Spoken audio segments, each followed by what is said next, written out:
Hello and welcome to episode 15 of Only as Lonely, the podcast where I share my story of taking redundancy in 2009 and setting off to see some sights, take some photos, play some music and all the funny little interactions in between. Thank you for being here. You're looking well. How you doing? Thank you for accompanying me on this trip. If you're new to this podcast, hey, look, you've missed so much already, but you don't have to. You can go back and experience the whole of New York with me before coming with me to New Zealand. Of course, if you want to see some photos from today's episode and previous photos, clips and tracks, then please visit onlyaslonely.wordpress.com.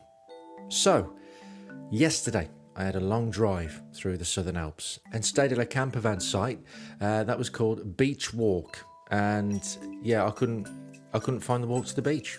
I could hear the bloody sea, but I couldn't find the bloody walk to it. So I thought I must have been an idiot.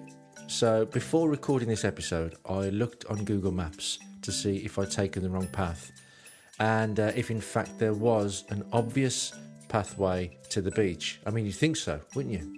Who would call their business Beach Walk if it wasn't near a walk to the beach? Well, I'm glad to say that I wasn't being an idiot. There isn't a straightforward path to the beach after all. Don't call your campsite Beach Walk if there isn't in fact a clear walk to the beach, yeah? Well, I mean, you could get to it, but you'd have to cross a farmer's field, and then you'd probably get shot for trespassing. But I feel vindicated now. So back to that episode. So I was at the beach walk, whatever, near the beach, but you can't walk to it, motel. I was feeling in a pretty low mood, feeling a bit lonely. So let's see what happens today, shall we? And before I forget, today's episode is going to be a double banger. Here we go.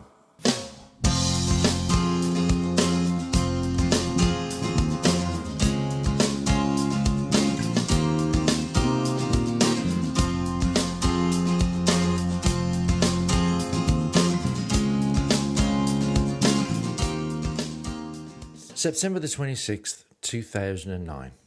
Once again, I have a crap night's sleep. In my haste to find somewhere to stay, I'd overlooked the fact that this place was situated next to a main road and a train track. I just didn't look at the bigger picture. I just dived straight in without really thinking it through. I guess I didn't expect much traffic or trains during the night.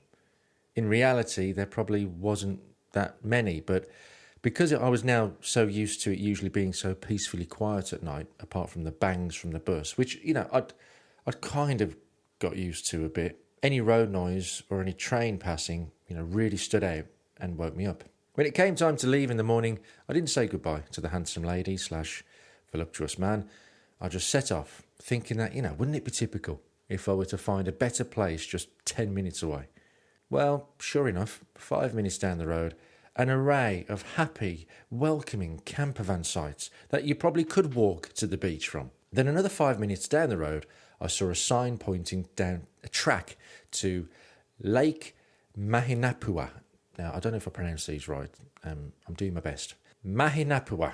Something said to me to go down there, and from my previous experience, my gut instinct had done me well before. It was thanks to that instinct that I ended up at Washington Square Park in New York. Down the track, I drove steadily. Dense bush and palms overhanging the track and blocking out the sunlight. My concern was that if it was shit, I just hoped I'd be able to turn the bus around. It wasn't long before the bush to my right disappeared and there was a big patch of grass, in the middle of which an old camper van was parked. There was a slim woman in a bikini top there. Hello, I thought. I was rolling along, looking at the patch of grass. Just ahead, on my left, I could see that there was another opening in the bush. As the bus rolled in front of the opening, I stopped and just stared at what I could see. There was a patch of grass leading down to a gorgeous lake. To be expected, I guess. I mean, there was a signpost that led me here. Not surprising. There was a lake there. There were reeds and long grasses that had been planted alongside what looked like rockeries. It was clearly a place that had been planned and designed with human intervention. In the middle of the lake sat a small island. A jetty was sticking out into the water nearby. Trees were settled on the far side of the lake, and then in the distance, the Southern Alps which looked spectacular on this clear, sunny day, overlooking the lake, so proud, and again the tops being capped with snow that brightly glistened in the rays of the sun. In comparison to where I just stayed, it felt like a world away. It was an instant decision. This would be where I would settle for the night. Sure enough, this beautiful spot was just 10 minutes from the Beach Walk Motel. I pulled onto the grass and got out of the van, taking in the clean air, the rays of sun on my face, the quiet and serene surroundings. I strolled along the grass, saying hello to the lady in the other camper van in the bikini top. The charm offensive would not be required right now, having seen her a bit closer. I'm sure she was a lovely woman. With my guitar and camera, I strolled down to the water's edge and sat on the jetty for a while. I got chatting to an older couple who were also enjoying the view. They explained that this was one of the Department of Conservation DOC sites, and they're usually okay for campers to stay, but they're required to leave a donation in the envelope on an information board, although nobody actually does. There were loads of these sites all over, and they showed me the signs I should be looking for on the roadmap. If this was the quality of some of the places I can stop at for free, then this was great. I would have probably have known this though, if I'd actually read the guidebook, but no, I was carrying these large guidebooks and hardly even looking at them. I sat and played guitar for a bit, and as the day went on, more and more people came to just chill out. At one point, I sat reading my book on a bench, and then enjoyed the banter 4 friends were having as they played touch rugby nearby. I watched, smiling, seeing their camaraderie, hearing in-jokes and laughter, and wishing some of my friends were here to have a laugh with. Even so, it was nice to see. I wanted to join in, if I'm honest, but I thought it'd be a bit strange, wouldn't it, to say, "Excuse me, hello, I've got no friends. Can I play with you?" I mean, it's something that, a 6-year-old would say when starting a new school, isn't it? Not something you'd expect from a 28-year-old. As the day went on, more people came, enjoying the surroundings and then leaving. It had a really nice vibe to it, similar to Central Park in terms of the atmosphere. This was a dedicated spot where people came to simply sit, relax, and enjoy the surroundings. And that collective intention creates a calm, relaxed, and appreciated place. I wanted to get some photos, but thought best to wait until it goes quieter. There'd be people in the way because there were people down at the lakeside. If I wasn't playing guitar, I was listening to my iPod or reading my book. By the time it had died down, I had missed the opportunity to take any shots. The jetty was clear for the foreground interest. The lake was calm. The mountains were still there, but unfortunately, they were now obscured by a large cloud. I'd been watching it coming for a while, and I was just hoping that a freak wind would send it off in some other direction. No chance. So I'd missed my opportunity, but there was always the morning, I thought. After dinner, I took my deck chair and guitar down by the water. I lost myself in the music. It was perfect. By then, there had been 1 or 2 other camper vans pitched up, but nobody else ventured to the water. Then a guy came over to me, a German guy called Felix. To me, Felix had always been the name of a brand of cat food. But in 2 weeks, I had met 2 guys of the same name, with scruffy blonde hair and a big scruffy beard, scruffy clothes, and a very relaxed way about him. Felix came across as one of the most chilled out guys I think I'd ever met. I know sometimes I might joke about Germans being boring or quite stiff and square in their ways, but to be honest, in my experience of Germans in real life, I couldn't be more wrong. I've always got on great with Germans, to be honest. Felix was another easy guy to get on with. Such a friendly guy. He was also a lone traveller, driving around in his battered saloon car that was dark blue with 1 purple wheel, crammed with stuff inside, up to the ceiling. He explained that he either slept in his car or pitched up his tent and had been travelling for some time, stopping wherever he wanted and working as and when needed. This had been his life for almost a year. And this, right here, was one of his favourite spots. In summer, it's heaving with people, it's so popular. He brought his car round and emptied the boot of some driftwood he'd grabbed off the beach nearby. He'd obviously found his way to the beach. He set up a fire beside the lake and got his guitar out and some beers, which he kindly shared with me. Together, with our guitars, we played, sang and got merry as the sun set. Oh, it was so cool to be beside the campfire, singing and drinking beer, apart from the time then when you'd end up choking when the wind changes direction and blows smoke in your face right while you're in the middle of a chorus. There were so many stars, visible now because of no light pollution. And for the first time, I noticed how the moon was so bright that it would actually cast my shadow. I know that probably sounds obvious to you, but as a townie all my life, I'd never actually experienced that before. I could hear the hissing sound of passing traffic from the main road, a familiar sound to me. the hiss of cars going by in the distance, such a normal sound that almost fades into nothing. Then Felix mentioned that we could hear the sea from where we were. Yeah, it wasn't traffic at all that I was hearing. We were that close to the coast. We talked about all sorts, and I remember he seemed to really concentrate on what I was saying, taking it all in. He was a good listener, listening to what was being said rather than waiting to speak. He was good company. It was a great conversation, and much needed considering my feelings the previous night. It had also been the longest company I'd had in 6 days since meeting Mary. It's crazy when you think about it.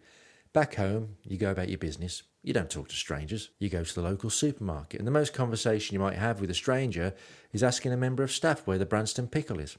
But out there, in the real world, without the security and comfort of having friends and family around the corner, alone and miserable, you'd gladly welcome any conversation. Here, I was to have a great evening hanging out with a complete stranger who I would never see again, but in such a short time span could form a temporary friendship with. I didn't really have anything to offer him apart from some fruit that was starting to go off, so I didn't bother. Yet, he didn't care about giving me half of his beer. How closed my normal world must be to find such an unselfish generosity so humbling and surprising. So I was once again plunged into making a memory that will always make me smile. Another nirvana moment. The sea being heard in the distance, the warmth of a campfire, the thousands and thousands of stars and full moon above me, with the company of a stranger who shared not only his passion for the guitar, but his beer too. It doesn't get any better than this. Oh, but it could, my friends, because Felix said that the Kiwi experience, which was a coach tour popular with many young travellers, stops at a place just up the road, and it wasn't unusual for a crowd to head down here at night. He said the fire and the guitar playing usually draws the sexy bitches in. I guess it's the romanticism of it all, but Felix likes to play on that with the ladies, and I was also going to weave my web of seduction. Oh yes. Bring it on, I thought. Tonight's the night I could crack open that box of Johnnies. By 11:30 there were no sexy bitches, so I went to bed. It's getting on a bit now, isn't it? I mean, jeez. What time do they normally turn up? Right. You're not making this up, are you? I mean, they do definitely...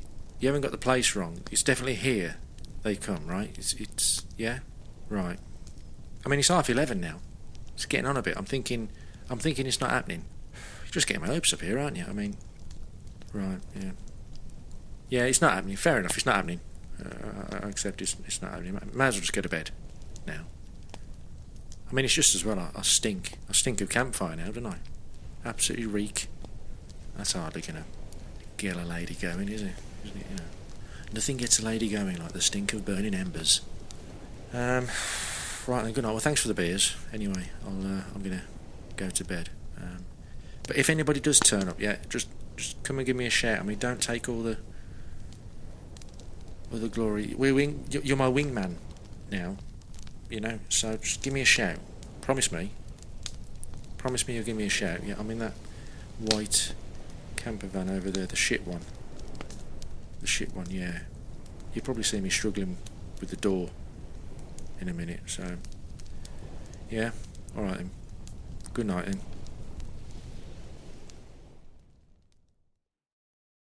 September the 27th, 2009. I woke up to a bright morning. The clocks had gone forward and I was in two minds whether to move on or stay another day. I was in no rush this morning. I was in a sluggish kind of mood. Now, those of you who've been following this podcast for a while, you probably think, well, that's quite normal for you, Dan. You're not really a morning person. But let me tell you, I was more sluggish than normal this morning. Felix popped by to say hello, and we sat, chatted, and I made us both an exotic coffee paste drink. He seems quite comfortable with the solitary existence that he has. He seemed to not really be bothered by it. But I guess that would come with time anyway. You know, you just get used to it. He was moving on, and I wished him well.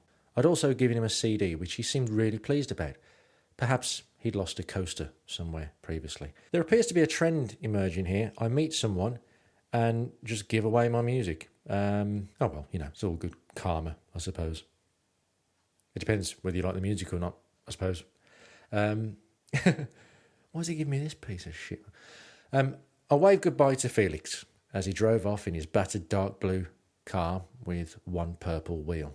It dawned on me how he'd probably be prejudged by many due to the scruffy exterior, when in reality he deserves much respect for plodding around on his own and getting by the way he does. He was one of the most independent people I'd ever met.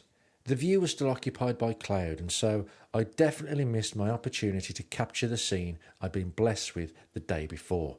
The lesson here: take what's given gratefully, and always have the camera poised and ready. The opportunity can dissipate as quickly as it appeared. I had missed my chance. Still in vain, I took some shots, but mainly for sentimental reasons. I mean, I didn't frame them up anything special or anything like that. Just wanted to quickly capture the place. I decided it was best to move on, and so I set off back to the main road and headed south along the coast, through mountains, passing farms and lakes along the way. My soundtrack was the first Temper Trap album on my iPod, using the radio transmitter, as I was tearing up the tarmac in the bus, which I will now refer to as the Wild White Stallion. It's powerful. It's unstoppable. Well, I mean, it was stoppable, but not very easily with the ship brakes. And much like a wild steed, it couldn't always be controlled, especially with the ever-growing list of things that seem to not be working as they should. The annoying thing is, it's not like I could take it back, is it? You know, I was hundreds of bloody miles away. I was probably going too fast for some of the bends. I mean, not faster than 62 miles per hour, of course. You know what could happen then. But still a bit fast for some of the bends. But, you know, it was good fun. And hopefully the items in the back weren't getting too damaged. Now, I don't know if it was cabin fever, being alone in the bus for long hours at a time, or what it was, but I did become a little bit mentally deranged as I was driving along. You've got the constant stretch of tarmac, you see, winding away from you with all the trees and the lakes and the mountains over and over again. It's unremitting. It's an unremitting, beautiful backdrop, and it was starting to become the norm. You know, I guess you start to desensitize yourself to these fantastic views. It's called hedonic adaptation. It's how quickly you can adapt to things. You think winning the lottery will make you feel amazing. Well, it will, you know, to start with. But give it time and you'll just start to get used to it. Don't get me wrong, though. I'd still very much like the opportunity to test that theory. But you start to have too much of a good thing, I guess, and it eventually loses its wow factor. Of course, I did appreciate it. You know, it's New Zealand. It's a beautiful country. But as much as you love it, you're not going to be constantly going, wow, look at that. Wow, look at that. Wow, look at that. Otherwise, you'd be saying it every few minutes. You kind of have to accept that you're now driving through one of the most beautifully untouched, heavenly places that you could imagine. But now I'd got used to driving for hours and hours and hours. It's funny considering that I used to think that the drive to Maidstone from Birmingham, 2.5 hours, I used to think that was a long drive. But now I was driving for 7 hours plus. So going back to the mentally deranged bit, in my boredom, if I wasn't singing along to songs on my iPod, if I wasn't filming as I was driving, which isn't recommended, by the way, I'm not condoning that, or if I wasn't deep in thought, thinking too much, as I usually do, I'd usually end up working on my accents. Sometimes when I'm bored, I entertain myself, give myself a giggle by practicing accents. And today, I was working on the loud Australian. What are you bloody doing, you bloody idiot? You flaming galah? Get out of the way! What are you playing at, you bloody stupid? You galah? You mongrel? Get out of the way! I was kind of trying to channel an angry Alf from Home and Away. I don't know if you remember Alf from Home and Away. So there I was just doing that voice. Another random waffling, just being characters and all that. Yeah, some might call it unhinged. I don't know. I even felt compelled to write in my journal when I stopped to purchase some water and a cake that I was in a crazy mental mood, shouting to myself like an Aussie. Very strange. Now, Felix had recommended Lake Lanth to stay. But when I found it, it didn't do anything for me, so I pressed on.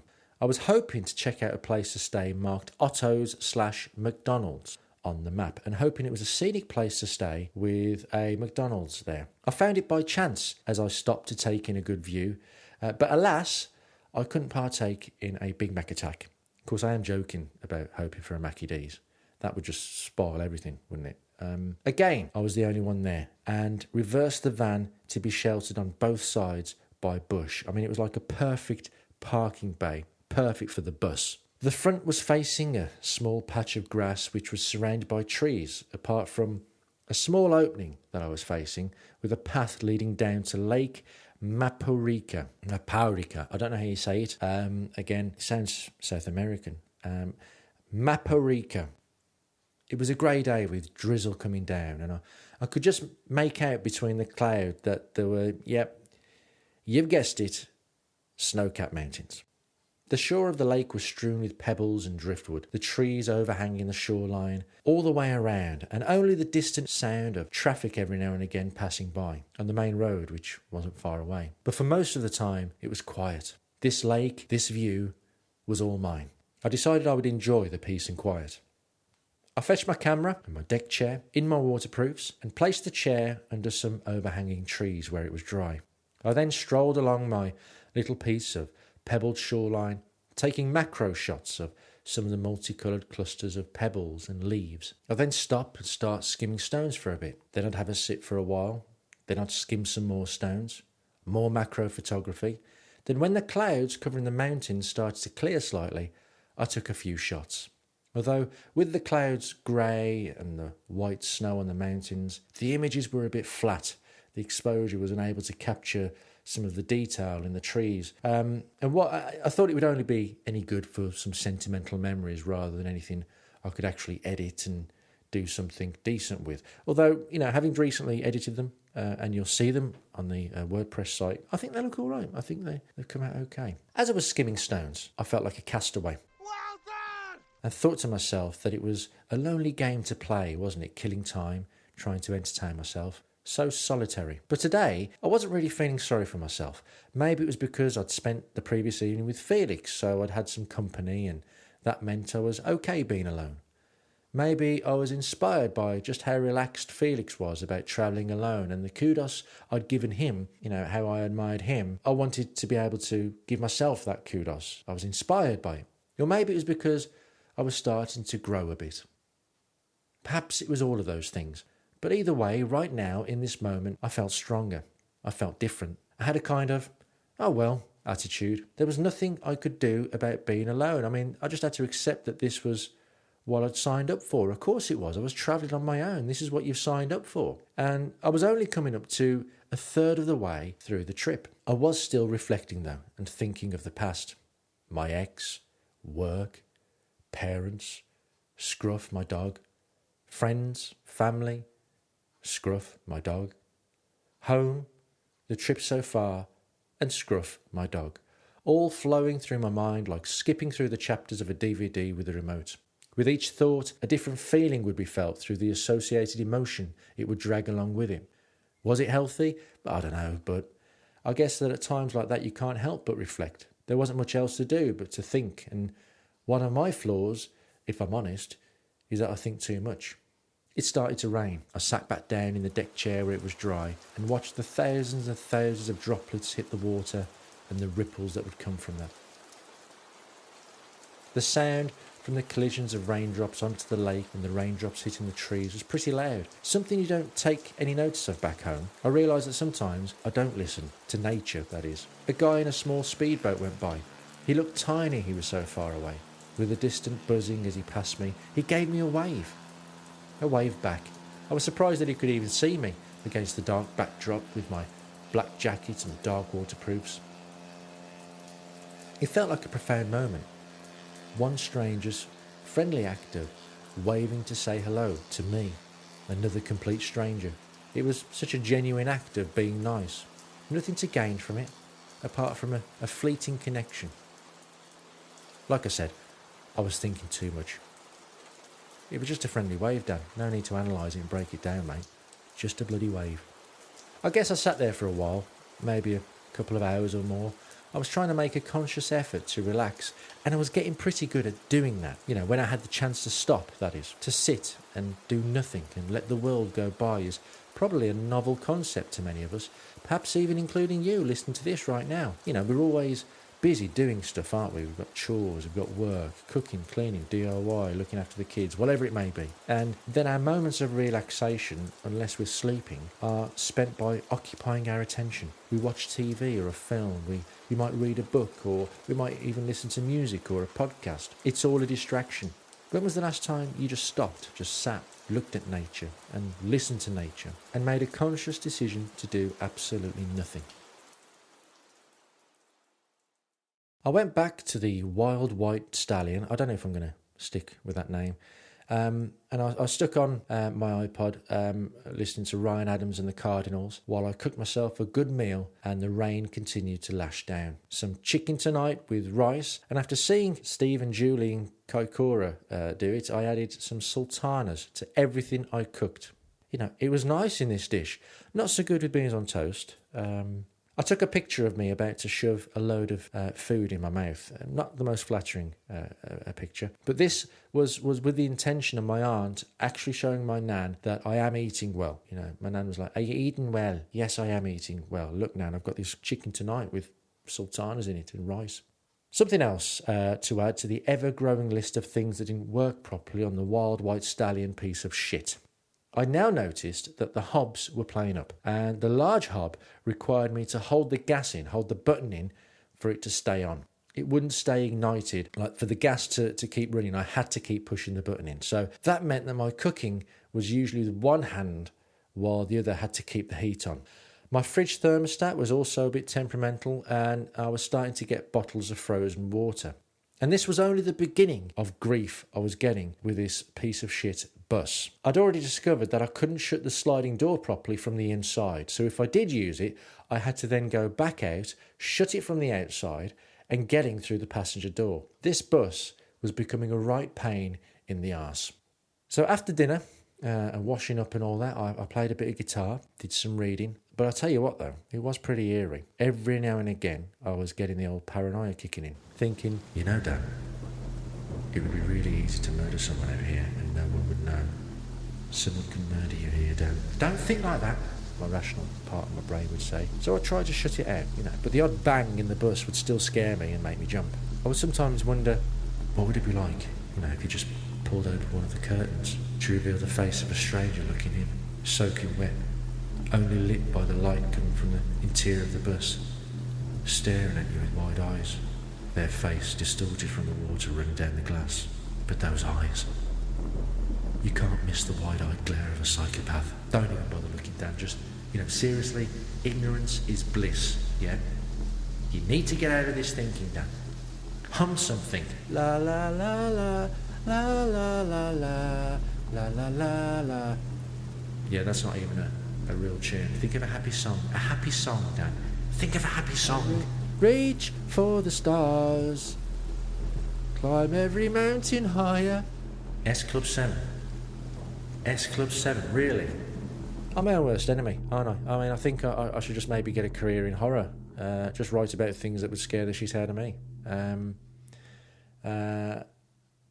But that's why a lot of the time I didn't pull the curtains back. I just created a little bubble of light in that bus. Outside it was pitch black. I mean pitch black. There wasn't even any moon casting any light. So I decided to keep playing my iPod through the radio as a good little distraction. Then, whilst not thinking about the crazy killer that definitely wasn't outside my bus, I eventually hit the sack, and the utter darkness with constant gentle tapping of rain was useful as I nodded off.